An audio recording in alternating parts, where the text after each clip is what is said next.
একদিন আমি পৃথিবীর থেকে বিদায় হওয়ার পরে এই কথা বলবো, হে পরওয়ারদিগার, এখন তো আমি চোখে দেখেছি, ওয়াসামি'না, কানেও শুনছি, যেখান থেকে গেছি আল্লাহ সেখানে পাঠাও।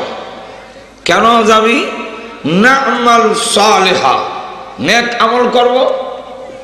এতদিন করলে না কেন?